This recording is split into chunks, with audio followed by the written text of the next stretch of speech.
Oke, karena tidak ada yang tahu jadi Melati akan bantu. Bang Riyadi mau bantu? Oh jelas tidak mau ya, jadi Melati aja. Jadi sistem syaraf otonom itu kalau kita ibaratkan sebagai apa ya, biar Bapak Ibu nggak lupa ya besok ditanya. Jadi gini, misalkan badan kita itu adalah suatu perusahaan, sistem syaraf otonom itu sebagai direkturnya. Dia tidak terlihat bekerja, betul. Tapi kalau nggak ada si sistem syaraf otonom ini, semuanya bakal tidak berjalan sesuai dengan semestinya. Jadi sistem syaraf otonom itu yang tidak bisa kita kendalikan. Contohnya apa Bapak Ibu tahu? Jantung. Coba Bapak Ibu suruh jantung Bapak Ibu semua berhenti 5 menit. Coba ayo. Langsung game. Game over ya. Jadi tidak bisa dikendalikan seperti jantung. Selain itu apalagi ada yang tahu Bapak Ibu? Nafas. Nafas kenapa? Bisa nafas kan? Menahan. Betul sekali Ibu Ongko. Akhirnya betul ya jawabannya ya. Setelah 10 kali jawab. Nggak apa-apa, bagus. Jadi benar, pencernaan itu juga tidak bisa dikendalikan.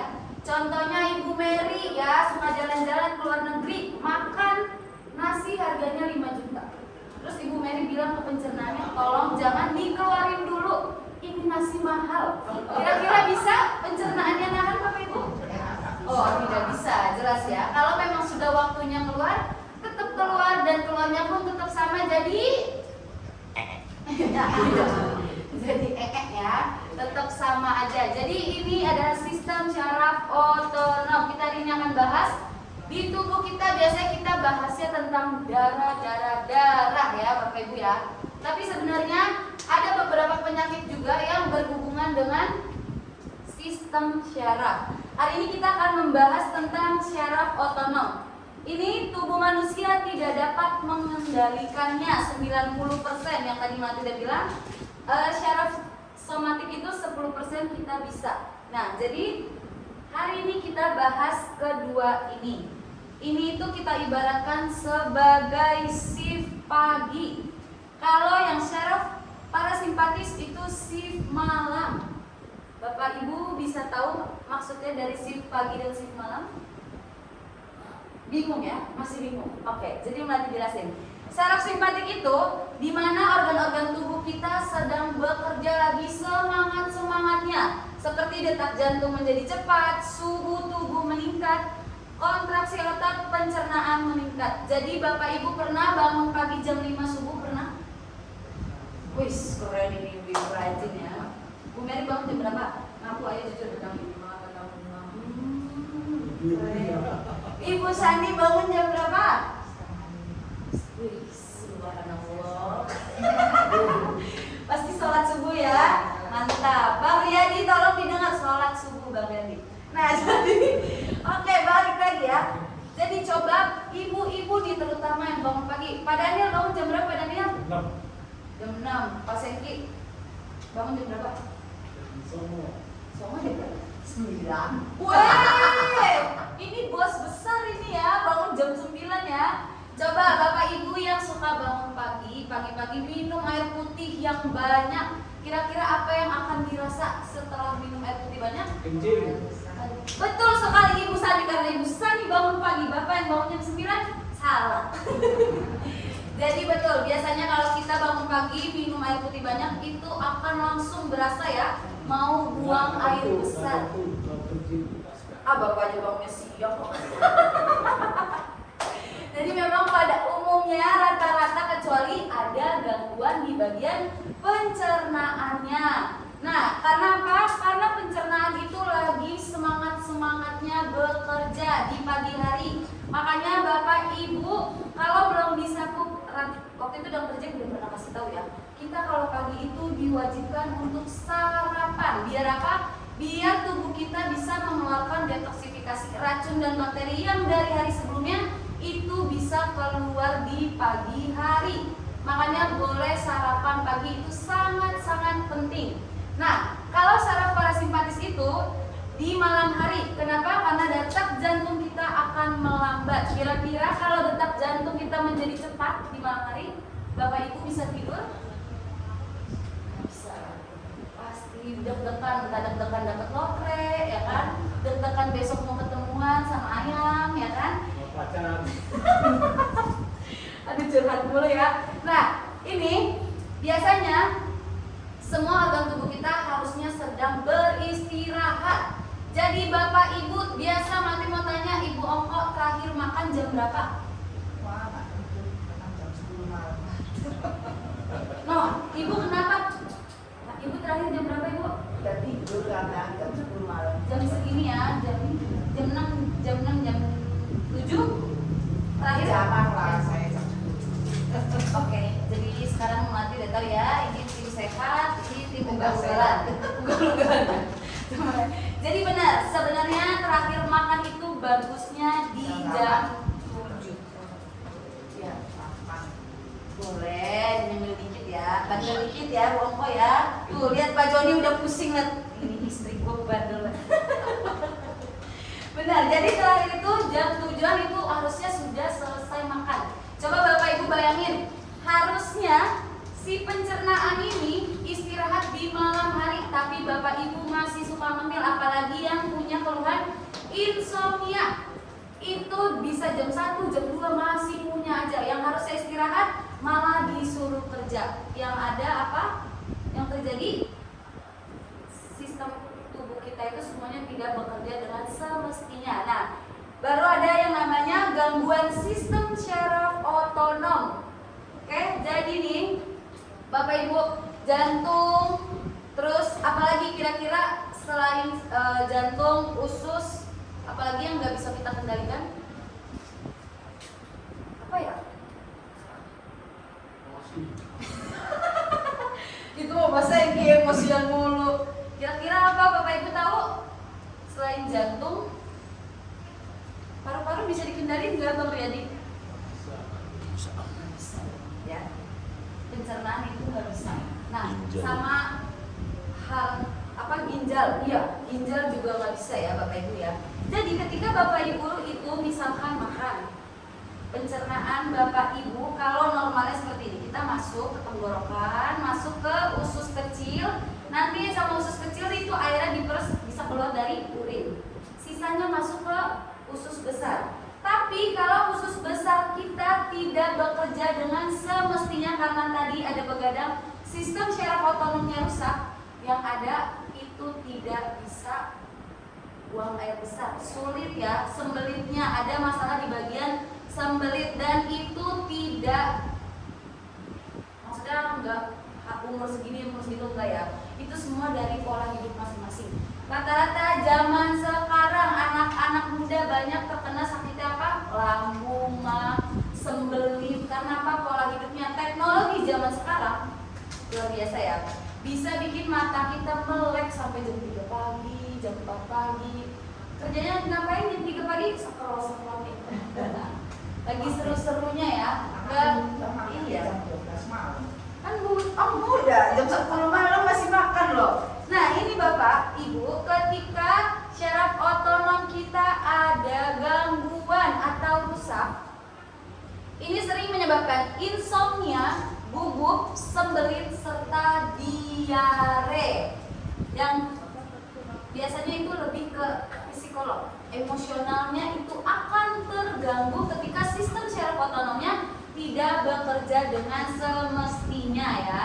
Nah ini efek fisiologisnya, gejala umum termasuk insomnia, sesak dada, sulit bernafas, lelah, pusing, sakit perut, tinnitus. Bapak Ibu tahu tinnitus apa? Tinnitus itu yang ada suara berdenging di dekat kupingnya suka ing gitu. Itu tinnitus. Bapak Ibu ada yang pernah ngalamin? Gak ada.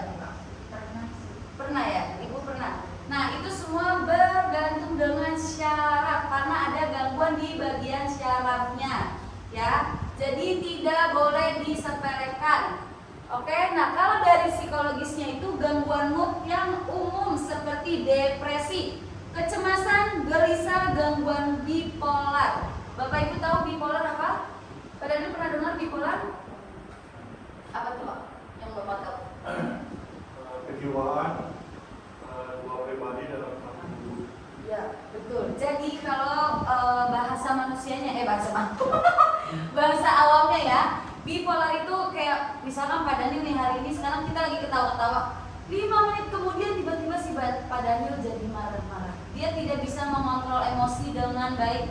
Bahkan temen aku ada yang terkena bipolar itu sampai nyayat-nyayat tangannya gitu. Saking udah stresnya, gak bisa tidur, semuanya susah. Kadang ini paling aneh, serius ya. Lagi ketawa nih, lagi ngobrol, terus tiba-tiba dia keluar balkon mau loncat. Itu bipolarnya udah parah ya. Tiba-tiba udah mau loncat. Jadi benar kata Pak Daniel kayak ada 2 kepribadian dan itu tidak tahu kapan datangnya. Itu berawal dari apa? Karena susah tidur. Dari susah tidur diabaikan sampai nyangkut ke syaraf yang akhirnya dia terkena bipolar. Jadi nggak boleh disepelekan. Iya, biasanya bipolar itu kalau Bapak Ibu suka lihat TikTok anak-anak muda ya, mental health gitu-gitu. Story-storynya ya, nggak kuat mental gue gitu-gitu ya. Nah itu sering terjadi karena susah tidur berawalnya itu. 5 gejala utama gangguan sistem syaraf otonom. Yang pertama ini ada aspek rohani, peningkat daya ingat asosiatif, penurunan daya ingat, kurang perhatian, reaksi lambat, susah tidur, melamun, dan kelelahan. Kadang mungkin Bapak Ibu pernah manggil temennya ya, dipanggil temennya, gitu. Nah, itu juga salah satunya. Padahal dengar, tapi ngomongnya, reaksinya jadi lambat. Atau mungkin aku pernah lihat ibu-ibu di sini yang bawa mbaknya disuruh ambil minum. Tadi nyuruh apa ya? Bu, saya lupa. Jadi dia ambil minum. Dia lupa ternyata. Nah, itu reaksinya jadi lambat. Yang kedua, organ dalam, jantung berdebar-debar, dada terasa sesak nafas, anggota badan lemas, mudah lelah. Jangan sendiri dulu ya, oke? Mudah lelah, perut kembung dan sembelit. Itu terjadi di bagian organ dalam. Sakit ya. Itu ibu sudah orang ke 500 yang terkena setrum di dinding. Jadi kalau di belakang jangan senderan ya Bapak Ibu ya. Sekiranya nggak kuat nahan, duduknya di depan aja. Oke? Kita lanjut masuk ke aspek lainnya. Kalau sistem syaraf otonomnya itu rusak, kita bisa kehilangan nafsu makan, makanan akan berasa hambar, perut kembung dan mual, muntah-muntah, rasa tidak nyaman di tenggorokan serta berkeringat di sekujur tubuh. Bahkan lidah kita yang lembek sekalipun itu ada syarafnya ya Bapak Ibu. Jadi kalau sistem syaraf otonom udah rusak, benar-benar sangat mengganggu aktivitas. Jangankan mual muntah, Bapak Ibu kalau nelen aja nggak tahu ini rasa asin, pahit, itu tidak tahu. Makanya kebanyakan ada orang tua juga kalau misalkan masak itu semuanya dimasukin karena dia nggak masak. Tapi pas anaknya masak bilangnya keasinan.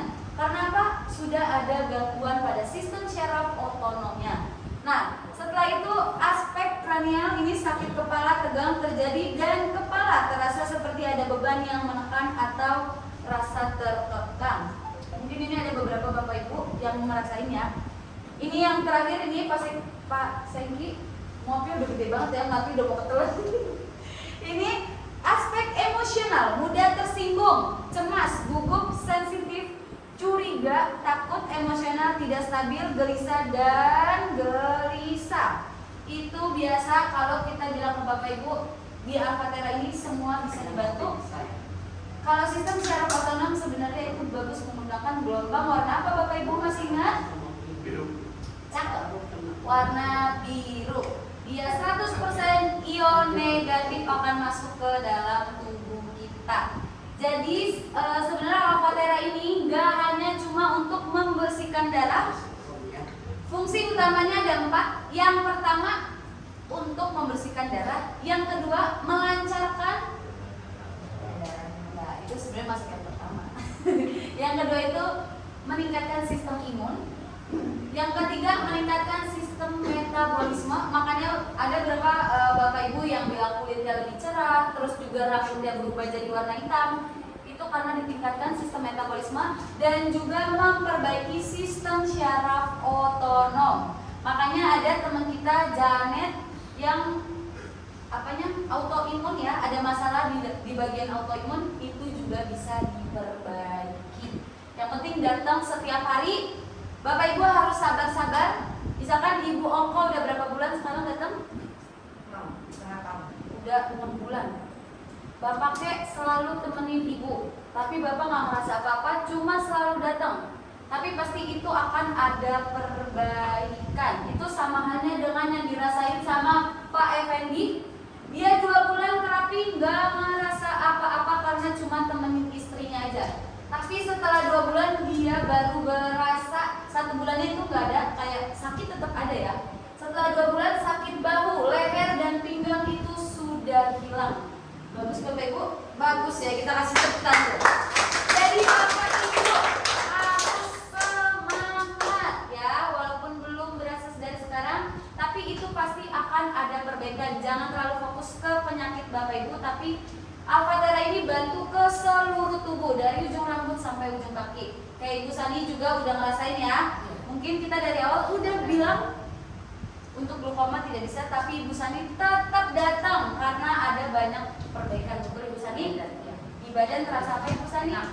Terasa segar, terasa enak, yang sakit sedikit itu dan yang lebih pikiran juga lebih tenang. Pikiran juga lebih tenang ya, betul ya.